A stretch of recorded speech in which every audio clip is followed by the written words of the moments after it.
Olá, esse é o Exame Infra, seu programa que discute o presente e o futuro da infraestrutura brasileira. Sou André Martins, repórter de Brasil e Economia da Exame, e hoje vamos falar sobre o setor de aeroportos. Vamos receber aqui no programa o CEO da empresa que agora administra 18 leilões e acabou de arrematar o seu último em um leilão bilionário. Para me ajudar nessa entrevista, tenho mais uma vez Maurício Malanconi, CEO da Suporte. Tudo bem, Maurício? Olá, André. Eu sou Maurício Malanconi, fundador da Suporte, uma empresa dedicada a transformar a realidade da infraestrutura brasileira, e é sempre um prazer estar aqui contigo, André. Ótimo. E recebemos Santiago Yus, ele é CEO da Aena Brasil. Santiago, obrigado por ter topado conversar com a Exame sobre o setor de aeroportos. Eu que agradeço, André, eu que agradeço, Maurício, espero ter uma boa conversa aqui. Santiago, a gente, como eu comentei já para quem está nos assistindo, a Aena acabou de arrematar o Galeão num leilão bilionário, mas vocês começaram no Nordeste. E hoje vocês vão passar, quando vocês começarem a administrar o Galeão, vocês vão ter 18 aeroportos no Brasil. Eu queria que você falasse um pouco da história, mas também o que esse último leilão significa sobre o apetite da empresa no Brasil. Bom, a história, desde o ponto de vista da cronologia, é breve, né? Porque nós iniciamos nossa operação em janeiro de 2020, mas tem sido bem interessante, né? Começamos lá no Nordeste na quinta rodada de concessões de aeroportos, administrando 6 aeroportos, né? Recife, Maceió, João Pessoa, Aracaju, Juazeiro do Norte e Campina Grande, mas tivemos, né, logo na largada, né, após do dia 3 de março que assumimos o aeroporto de Recife, dia 11, chegou aquela Covid, né? Com a declaração da Organização Mundial da Saúde, que teve uma redução da operação de 95%. Né? Naquele então, acabávamos de contratar, né, a mais de 300 colaboradores, muitos contratos novos, né, com empresas terciarizadas de segurança, de manutenção, de facilities, né, e também acordos, né, com nossos parceiros comerciais. Né? E de um dia para outro muda o contexto e a gente... quase ainda sem falar uma palavra de português, tem que voltar, né, para o início e fazer essa renegociação. Mas, enfim, eu acho que a gente tomou as decisões devidas, né, sobretudo o que nos faz sentir muito orgulhosos é que a gente manteve a todas as pessoas colaboradoras, sem mexer em salários, sem mexer em benefícios corporativos. Isso trouxe como resultado duas coisas, né? Primeiro, transmitir ao mercado que a Aena cuida das pessoas, são o principal ativo da nossa casa. E segundo, ter uma recuperação. Quando o brasileiro não conseguia viajar lá fora, viajava para o Nordeste para tirar suas férias, né? E manter essa operação de logística, né? De vacinas, de mercancias, para que toda a população fosse atendida da melhor forma possível. A verdade é que foi um orgulho de participar nesse momento dessa operação, vamos dizer assim, de crise, né? Depois, já na história, né, começamos a operar já em um ritmo, né, de cruzeiro, e em 2022 participamos do leilão da 7ª rodada. Né?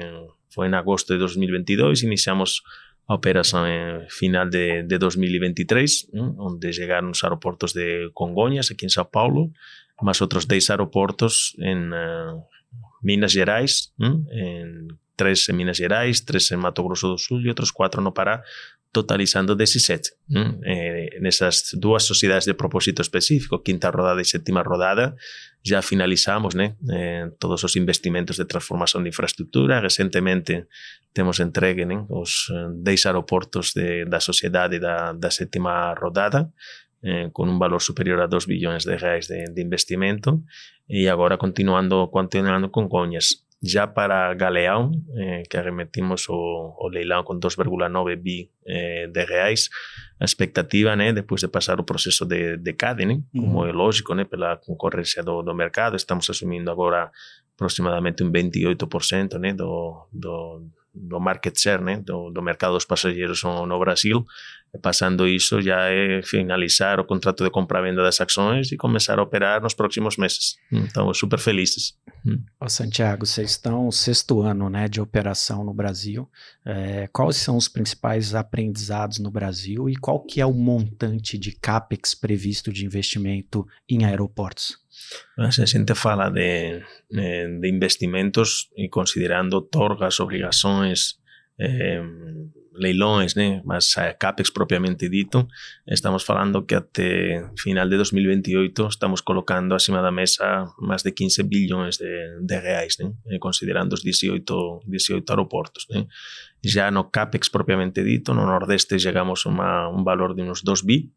Agora, para o bloco dos 11 aeroportos, são outros 4,5 bilhões de reais, e o resto são leilões e obrigações precedentes, pagamentos, né, que a gente teve que fazer em outorga inicial, contraprestação dos serviços da B3, indenizações, né, aquela coisa burocrática que temos que fazer, né, no início das próprias concessões. Mas, enfim, um investimento decidido desde o ponto de vista estratégico para o grupo AENA. Brasil, fora Espanha, né, é o país mais relevante, né, com toda essa operação, e de fato é o único país fora da Espanha que a gente opera com marca AENA, né? Isso fala muito da relevância que tem no Brasil para todos nós como grupo. Para a gente ter uma ideia de volume, né, quantos passageiros mais ou menos vocês transportam? Sem considerar Galeão, temos um pouco a mais de 45 milhões de passageiros, valores de 2025. Considerando Galeão, estaríamos perto dos 63 milhões de passageiros. Se falamos já no mundo, com todos os aeroportos, estamos falando 81 aeroportos no mundo, né?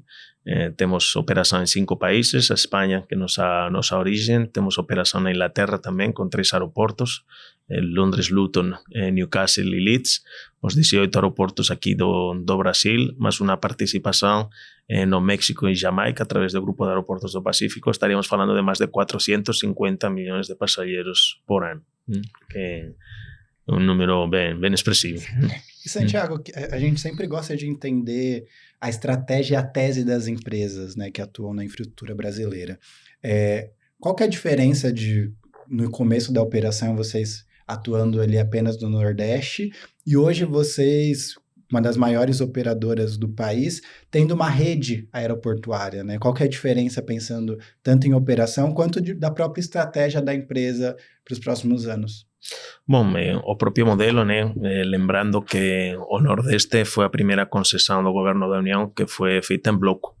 As rodadas anteriores tinham sido aeroportos individuais e aí já muda, né? A forma de fazer uma gestão de aeroportos que de alguma forma subsidiam, né, os aeroportos menores, faz trazer muitas sinergias de grupo. De fato, nosso grupo funciona assim, porque somos uma malha de aeroportos pelo mundo e conseguimos trazer fornecedores de maior nível, né, desde o ponto de vista de atendimento ao passageiro para infraestruturas de menor porte, também levar negócios desde o ponto de vista comercial de experiências para o passageiro de um nível superior que se um aeroporto estivesse sozinho, porque não teria balanço, né, para poder fazer essas operações. Obviamente que cada aeroporto tem sua especificidade, né? Não é igual um aeroporto de negócios que um aeroporto turístico, desde o ponto de vista da própria operação, do layout comercial, das necessidades que o passageiro tem. Então, isso muda um pouco, mas, enfim, na nossa pasta de aeroportos, com 81 aeroportos do mundo, temos aeroportos regionais, temos aeroportos de carga, temos aeroportos hubs internacionais. Então, essa expertise que a gente consegue trazer, né, de outras experiências no mundo,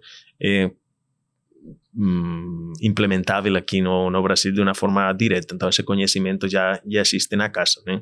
É óbvio que a gente tem passado os primeiros anos por essa transformação de infraestrutura, né? Como falei anteriormente, e tudo isso faz que primeiro você inicia, né, com uma estabilização da operação, depois faz uma optimização em função da nova infraestrutura e dos serviços que você vai entregar, e a partir de agora é decolar, entregar qualidade e fazer crescer os aeroportos para continuar investindo ao longo do tempo, né?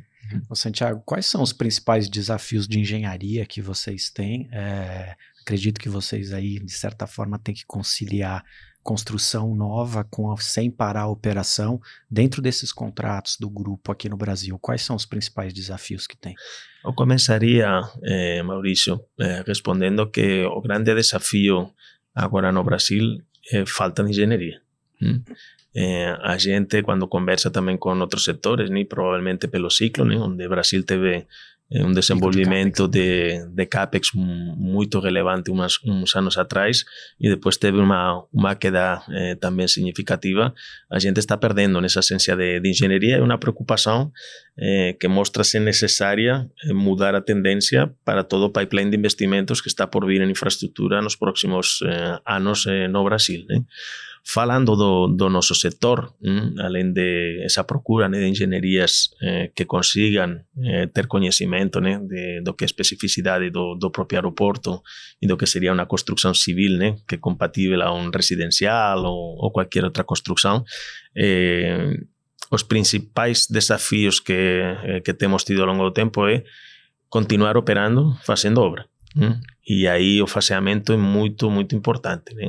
Por exemplo, quando a gente fala aqui de Congonhas, a gente teve primeiro desafio desde o ponto de vista de planejamento, onde a gente avaliou 27 alternativas, né, de configuração do novo aeroporto de Congonhas. A partir de aí, obviamente, né, falando com todos os stakeholders, né, para conseguir fazer uma proposta que atendesse a todas as necessidades, né. Depois desse planejamento, a gente fez o que se chama um processo de design and build, né, que é desenho e construção. Passamos como 6 meses, né, sentados acima da mesa, onde a gente convidou a diferentes consórcios de empresas de arquitetura, empresas de engenharia e empresas construtoras, para de alguma forma avaliar basicamente 4 eixos, né? O primeiro, o aeroporto de Congonhas é um aeroporto tombado. Então, a arquitetura deve dialogar com o aeroporto existente e também a gente quer fazer uma coisa bacana, né? A gente sabe do desafio de Congonhas e Congonhas é o aeroporto dos brasileiros, né? Guarulhos é o principal aeroporto do país, mas tem uma parte internacional muito relevante. Então, mas o aeroporto dos brasileiros a gente entende que é Congonhas. Então, a arquitetura é o primeiro vetor que a gente avaliou com muito carinho, né? Segundo ponto, faseamento.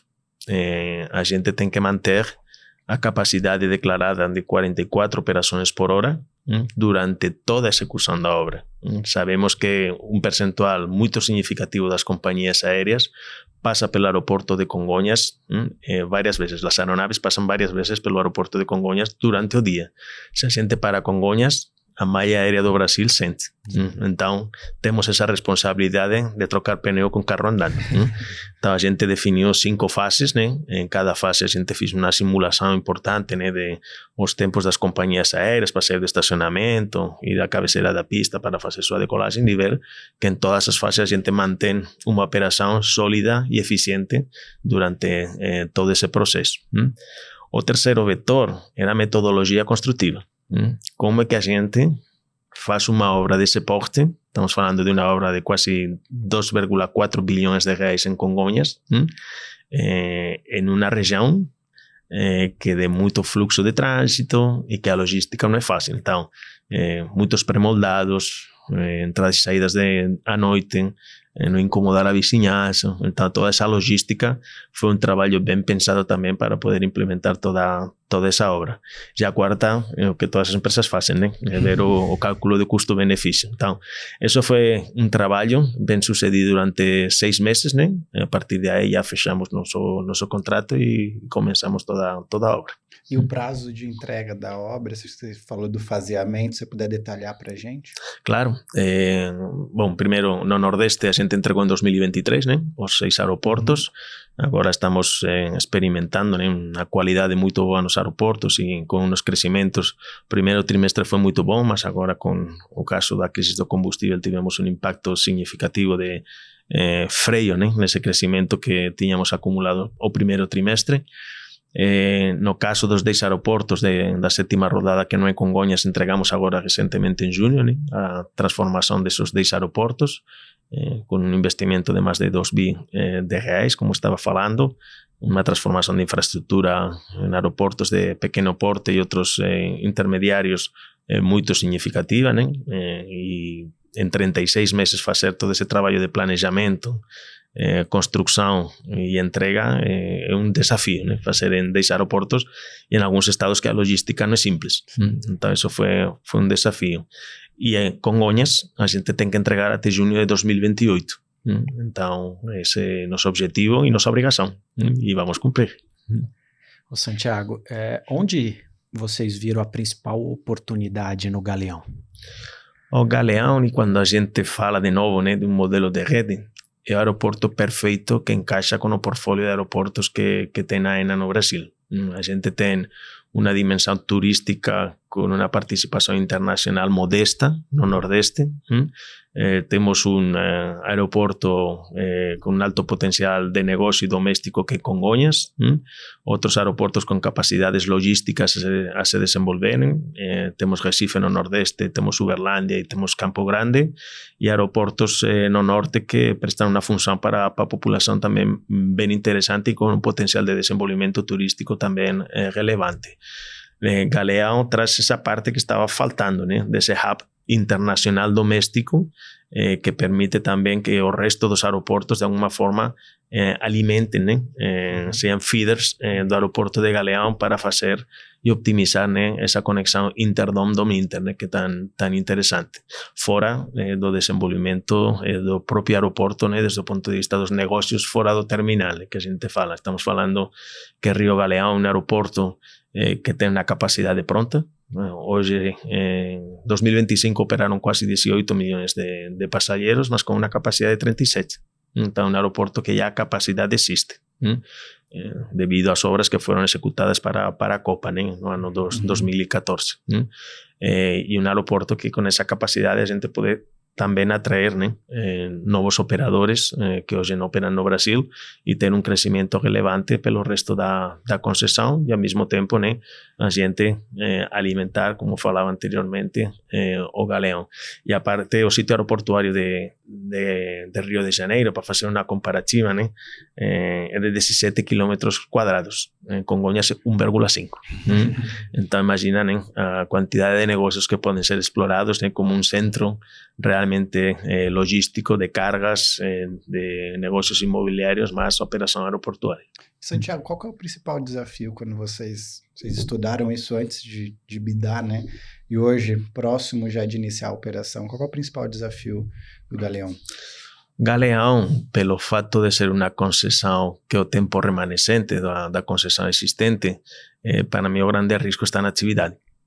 Então, se a gente passa nesses próximos 13 anos por outro Covid, a gente poderia sofreríamos em todos os lugares, mas quando uma concessão é mais curta, obviamente, né, que o impacto sobre a taxa interna de rentabilidade do projeto é maior.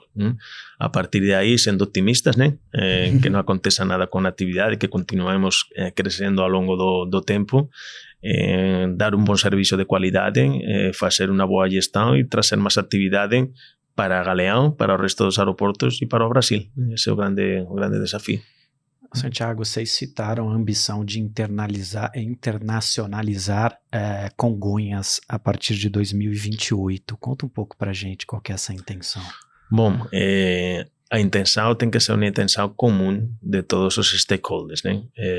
Primeiro, das autoridades reguladoras, Secretaria de Aviação Civil, Agência Nacional de Aviação Civil, Vigiagro, Anvisa, Polícia Federal e Receita Federal, que conformam, né, a possibilidade normativa de poder fazer um aeroporto internacional, né? E por isso é necessário um bom diálogo com todos eles, que são os que finalmente vão autorizar essa possibilidade.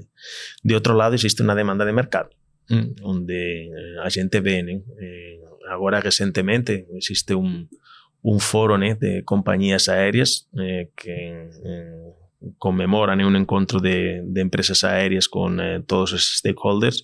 Acontece um a nível mundial todos os anos e outro a nível regional todos os anos também. O último aqui nas Américas, foi no Rio de Janeiro, e na toda a minha trajetória profissional, e são mais de 25 anos no setor aeroportuário, é a primeira vez que, em vez do aeroporto ir atrás das companhias aéreas, as companhias aéreas estão atrás do aeroporto. E a gente recebeu 17 companhias aéreas, né, perguntando sobre a possível internacionalização de Congonhas. Então, existe uma demanda do mercado tanto do passageiro que mora perto do aeroporto de Congonhas e também das companhias aéreas que possam ter interesse na internacionalização de Congonhas. Mas existem alguns desafios para poder-se implementar, né? A gente primeiro tem que cumprir nossa obrigação, entregar em 2028, né? Toda a ampliação e reforma, e paralelamente iremos falando com cada dos stakeholders para ver se isso é factível, né? Em qualquer dos casos, pelo tamanho e cumprimento da pista, estaríamos falando de operações internacionais no Cono Sul, de Uruguai, de uma Argentina, de Santiago de Chile, Paraguai. Esses seriam pouco os mercados que a gente está imaginando. E essa estratégia, ela pode... Você falou que precisa sentar à mesa com todos os stakeholders, mas a estratégia, vocês agora com o Galeão, ela pode também mudar, sendo o Galeão talvez um hub internacional e Congonhas continuar como você citou, né, o aeroporto do Brasil? São compatíveis, né, porque, enfim, estamos falando das duas principais cidades do Brasil, com uma população enorme, né? Quando falamos de São Paulo, quando falamos de Rio de Janeiro, como a gente tem Madrid e Barcelona, né? Temos dois aeroportos com uma conexão internacional muito relevante e são perfeitamente compatíveis, né? Rio de Janeiro poderia, além de operar no mercado de América do Sul, poder operar também intercontinental, né? Seja com a América do Norte, seja com a Europa, seja com a África, seja com a Ásia.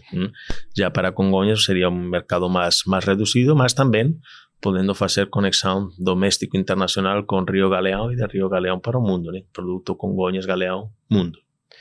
Ô Santiago, você citou que as companhias aéreas foram à procura, né? Como que um grupo como a Aena pode contribuir com essa integração e como que eu posso dizer, essa fortalecimento do mercado aeroportuário brasileiro?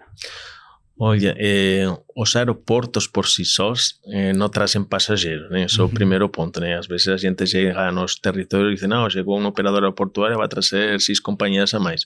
A gente tem que trabalhar a 4 mãos. Os passageiros vão aos destinos, não vão aos aeroportos. Só os loucos têm que trabalhar nos aeroportos, trabalhamos no aeroporto, voltamos para casa.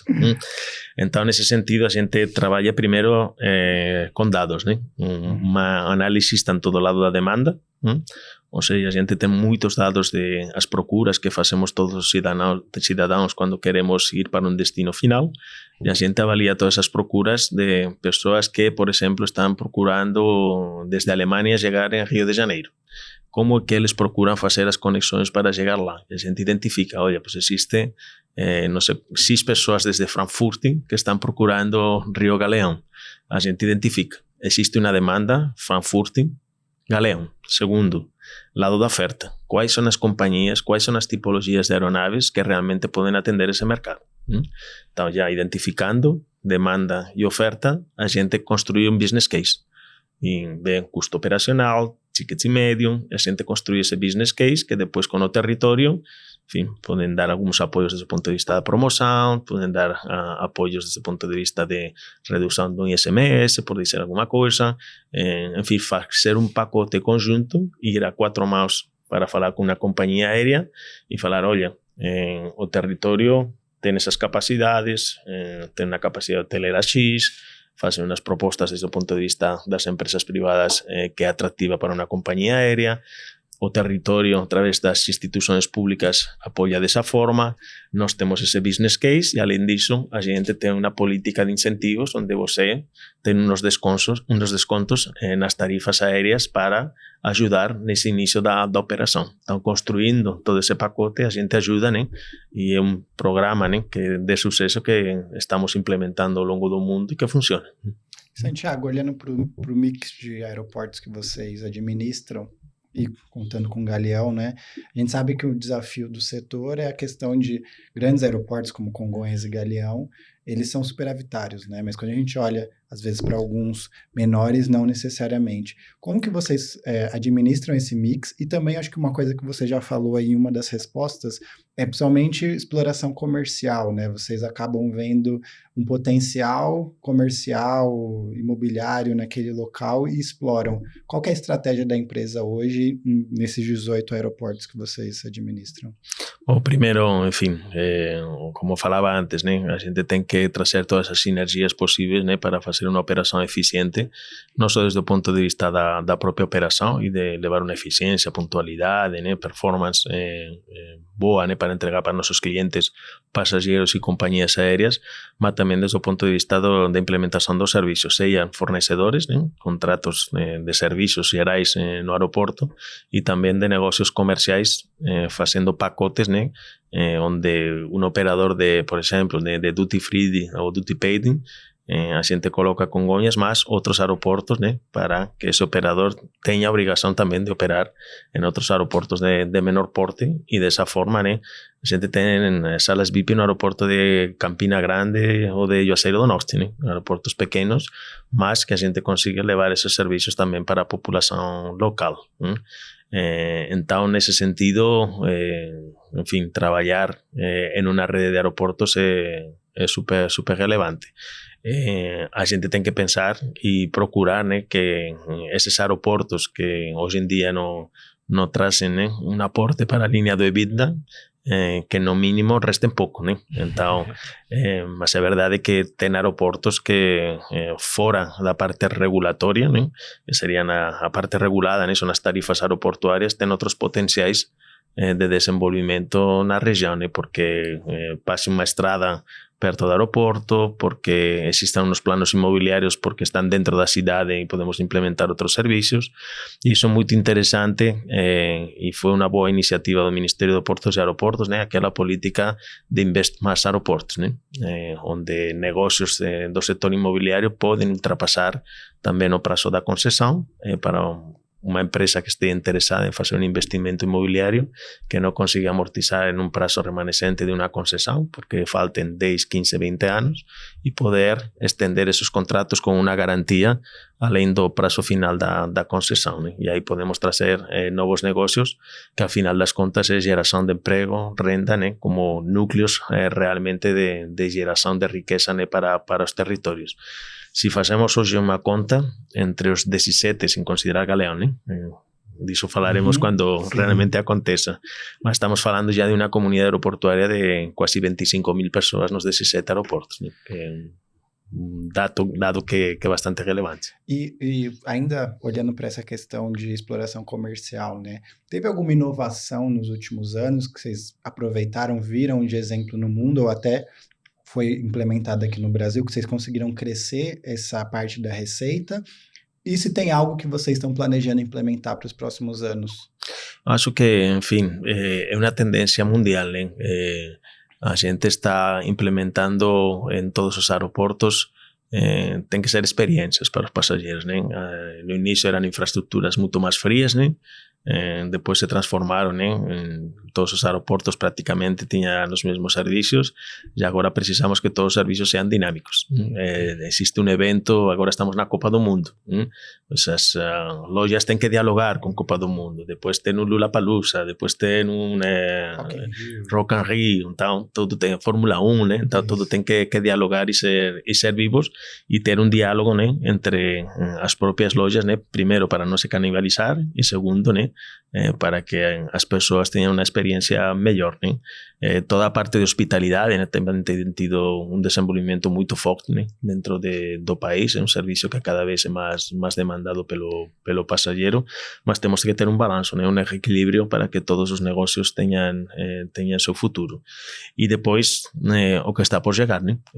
Congonhas estamos saindo para o mercado com 20.000 metros quadrados de ABL, 20.000 metros de ABL, de superfície locável. E aí, enfim, com essa massa crítica, esperamos, né, que novas operações que hoje não estão no Brasil consigam vir e implementar novas operações que possam depois dar serviço para mais aeroportos, né? Então, essa massa crítica nos vai permitir, né, trazer grandes contratos, bons operadores e trazer novas realidades para a nossa proposta comercial, desde seja em alimentação, seja em varejo, seja em categorias luxo, ou seja em áreas de duty free, duty paid, etc. Ô Santiago, com a sua experiência, a experiência do grupo, o que falta para o Brasil aumentar o volume de viagens e democratizar o acesso? Bom, agradeço a pergunta, né, porque eu acho que é o grande desafio do setor no Brasil. Esse crescimento que hoje o Brasil precisa, né? Lembrando que o Brasil tem uma penetração de mercado muito baixa. Quando a gente compara o número de voos per capita per ano, o Brasil está perto de 0,6. Comparando com outros países da região da América Latina, estamos falando que estão na esfera de 1. E se a gente se compara com economias mais desenvolvidas, de América do Norte ou a própria Europa, estamos falando de 2, 3 viagens per ano, per capita, né? E para isso, enfim, a gente precisa, de novo, né, falar de uma política de Estado, né, bem sucedida e que agora está acima da mesa, uma política que se chama Conectar e que foi apoiada pelo Ministério de Portos e Aeroportos e pelo Ministério de Desenvolvimento, Indústria e Comércio Exterior, onde se especifican 3 eixos básicos, né? O primeiro que é a promoção e contestabilidade do mercado, como que a gente consigue, né, trazer mais companhias aéreas para operar no Brasil e que as companhias aéreas que operam no Brasil tenham um clima de negócios melhor. Depois, como a gente consegue baratear os custos, e aqui é um ponto principal, né, porque a gente vê, né, como as companhias aéreas têm todas as suas receitas em reais, mas aproximadamente um 57% das receitas estão atreladas ao dólar. Estamos falando de combustível, estamos falando de peça de avião, de leasing de aeronave, tudo isso atrelado ao dólar. Quando o real tem uma oscilação significativa, impacta diretamente na conta das companhias aéreas. E depois criar uma ambiência regulatória, seja do setor, através da Agência Nacional de Aviação Civil e também da Secretaria de Aviação Civil e do Ministério, e de outros ministérios que possam impactar indiretamente dentro do setor do transporte aéreo. Reforma tributária. Como é que vai ser o impacto da reforma tributária no setor? Companhias aéreas, aeroportos, e eu acho que isso é necessário, né? Que de alguma forma se crie um sentir dentro do Brasil de que o setor de transporte aéreo é estratégico em termos de competitividade para o próprio país. Depois, além disso, enfim, o turismo, né? O turismo está diretamente atrelado ao setor do transporte aéreo. Criar uma política de Estado que promova trazer mais turistas internacionais, né? A gente teve um ano muito bom em 2025 com um crescimento de 30%, mas quando a gente vê os números absolutos, estamos falando de 9 milhões de turistas internacionais, quando a Espanha, né, tem 100, um país que é 17 vezes menor. Então tem muita coisa a fazer e Brasil, atrativos turísticos, tem de sobra, né? Então construir essa política, né, que vertebre, que crie emprego em uma indústria que é super sustentável, eu acho que vale a pena fazer um esforço entre todos. Depois estão as coisas, né, de custos adicionais das companhias aéreas, né? Quando a gente fala de processos judiciais perante companhias aéreas, percentuais muito significativos, por cima de 80%, 85% dos processos judiciais no mundo estão aqui no Brasil, quando o número de operações de Brasil em comparação com o mundo é 3%. A gente fala de tripulações, quantas horas podem voar aqui em comparação com outras regiões. Então, é criar um contexto, né, slots nos aeroportos coordenados, como a gestão. Então, dentro de todo esse clima, né, de promoção e de contestabilidade do mercado, tem que enxergar muitas coisas, né, que podem se assimilar a como trabalha a indústria em outros lugares, para poder fazer o país muito mais competitivo, fora de continuar, né, trabalhando em acordos bilaterais com países, né, e criar áreas de livre circulação, como temos, por exemplo, na Europa, onde você consegue voar sem restrições entre todos os países de uma União Europeia, né? Agora temos uma janela de oportunidade muito grande com os acordos comerciais entre a União Europeia e Mercosul, né, que podem abrir oportunidades também para o nosso setor.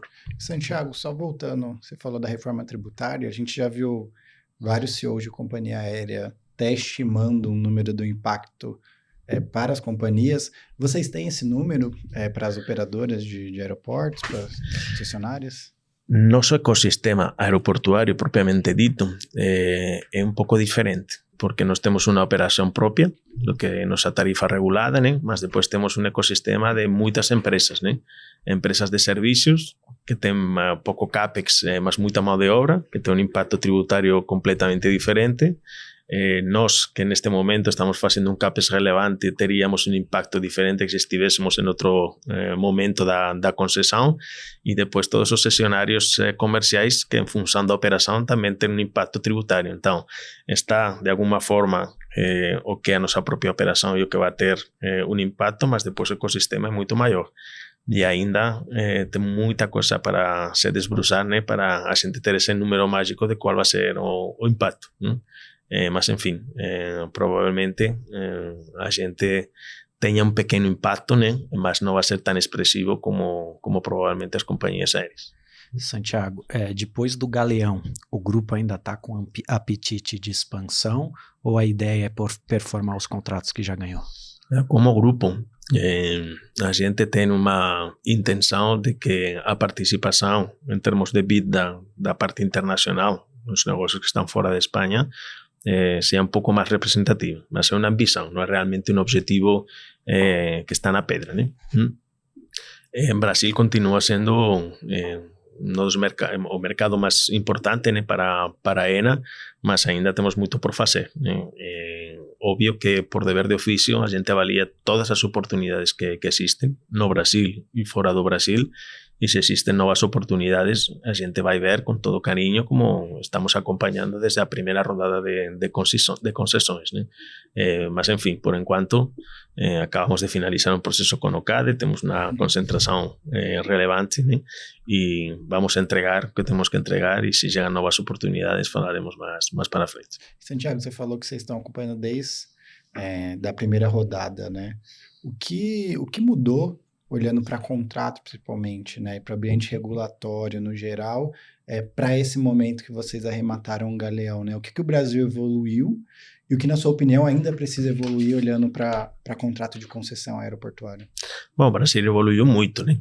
Lembremos que a própria agência reguladora, vamos dizer assim, é jovem, né?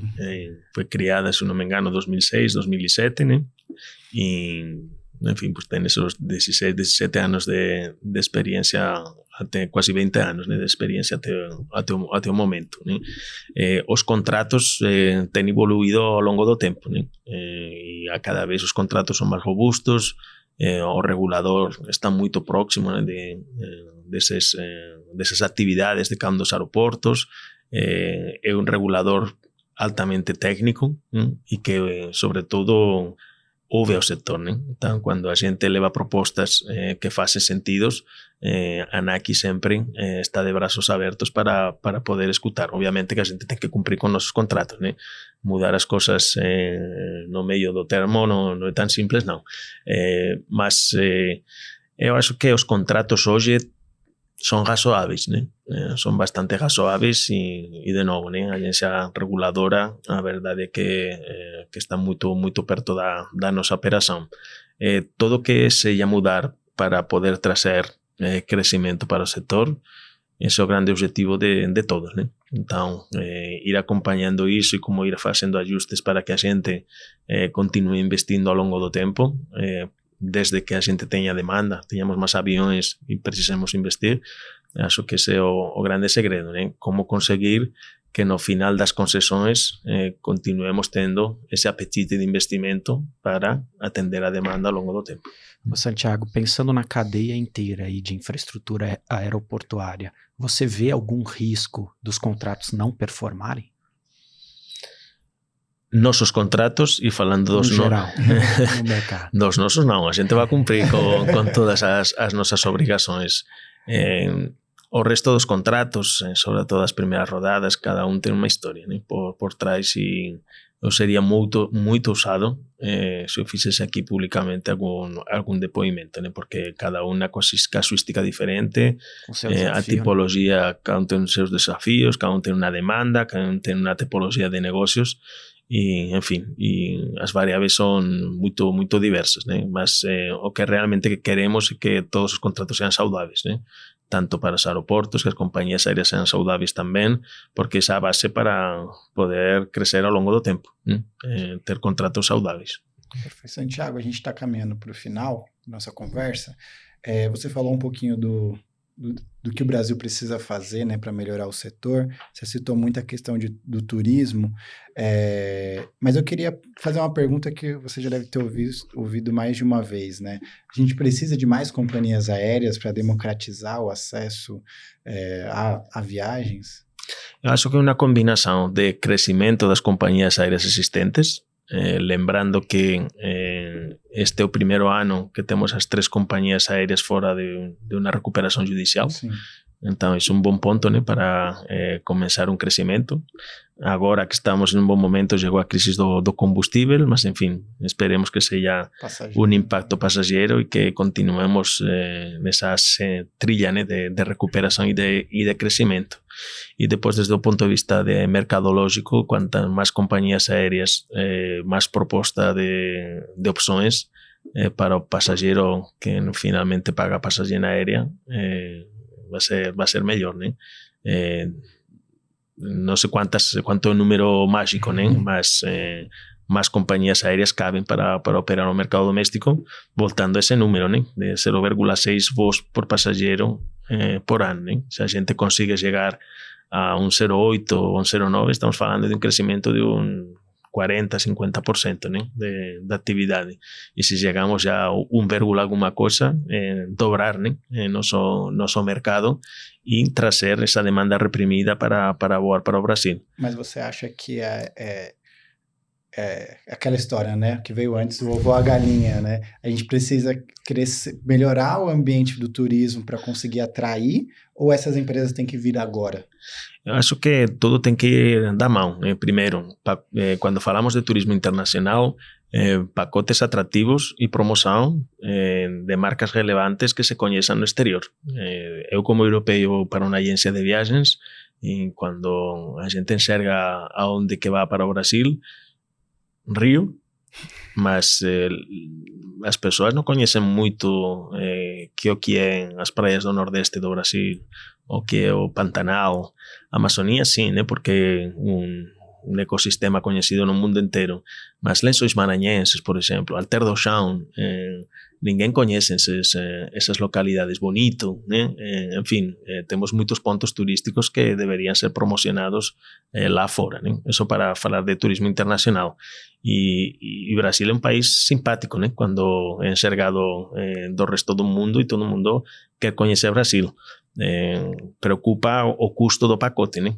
Quanto que uma viagem de 10 horas, né? Quando a gente fala de um Madrid-São Paulo, por exemplo, quanto é o custo da passagem aérea e quanto é o custo depois para poder percorrer diferentes sítios turísticos, se você vai ter que fazer voos domésticos, 1, 2, 3 voos domésticos, aí obviamente o valor do pacote sube porque as distâncias no Brasil são muito grandes, né? Lá você chega a Madrid, pega um carro e praticamente pode percorrer meia Espanha de uma forma mais fácil, né? Então temos que criar pacotes que sejam atrativos e com umas ofertas atraentes para o mercado internacional.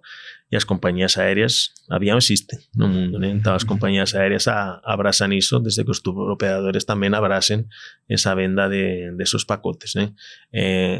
Existe um nicho de promoção do turismo doméstico também muito importante, mas para isso tem que baratear as passagens aéreas para que uma decisão de uma família, né, que vai se deslocar com 2 filhos, 4 pessoas, afinal a decisão, né, de um custo não é igual se uma passagem são R$1.000 que 500. Né? É um impacto significativo, mas, enfim, ter uma hospedagem com todos os investimentos que estão por chegar também, né, de capacidade hoteleira. Agora no Nordeste está fazendo um trabalho importante, em Rio se está fazendo um trabalho importante, está crescendo também o número, né, de leitos, né, de uma forma significativa. o que vai trazer mais capacidade. Se tem mais capacidade, os preços vão ser mais competitivos, né? Isso é lei de oferta e demanda, né? Santiago, olhando para o futuro, qual legado você gostaria de deixar para a infraestrutura aeroportuária brasileira? Olha, legado, aquela palavra, né, que dá até susto, né? Mas eu diria, enfim, desde a honestidade e a humildade, que a gente cuide de todos os passageiros com carinho, né? Pelos nossos aeroportos passam mais de 150.000 pessoas todos os dias, e que a gente consiga entregar carinho, bom serviço e uma infraestrutura que atenda a todas essas necessidades, né? Então, o principal é cuidar das pessoas, que aquela pessoa que vai fazer um negócio que dê certo, que aquela pessoa que vai encontrar uma família que consiga dar esse abraço caloroso, ou aquela pessoa que vai visitar o médico que chega a hora e no tempo certo, né? Então, essa é a nossa razão de ser, dar o serviço a toda a comunidade, e por isso nosso logo, né? AENA Aeroportos para você. Então, somos uma empresa de serviço que estamos a demanda da sociedade, né? E queremos, né, fazer isso, levar infraestrutura de primeiro nível, com bons serviços para as companhias aéreas, para nossos passageiros, e que tudo dê certo. Ótimo. E aí eu falei que era a minha última pergunta, mas você falando me lembrou de outra. Você comentou que com o Galeão vocês vão ter uma capacidade por ano de 60 milhões de pessoas, correto? Vamos a operar mais de 60 milhões. Capacidade seria se estivessem todas as horas cheias de operações, né? Mas tem ainda capacidade de crescimento. Capacidade maior. Era essa, né? Qual que é o número mágico para vocês? Assim, você falou 60? Se a gente daria para chegar até não fiz a matemática, mas por exemplo, né, Recife este ano 2026 estaremos perto dos 10 milhões de passageiros, mas temos capacidade de 15. Em Galeão, como eu falei anteriormente, estaremos em 2026 nos 18, 19 milhões de passageiros, mas tem capacidade de 37. Então, o número ideal, 37 em Galeão e 15 milhões em Recife, para a gente investir mais e continuar crescendo, né? Então, quanto mais melhor. E voltando, né? Mais turismo, mais internacionalização, mais trabalho para as pessoas, mais possibilidades de desenvolvimento, de conectividade, de integração entre todas as regiões do Brasil, que, enfim, que isso vai fazer desenvolver a economia de todas as regiões, não só dos polos geográficos que hoje a aviação atende no Brasil. Muito Ótimo. bom. Agradecer ao Maurício mais uma vez. Obrigado, Maurício. Eu que agradeço, André. E agradecer, Santiago, foi uma ótima conversa. As portas da Exame estão abertas para você, viu?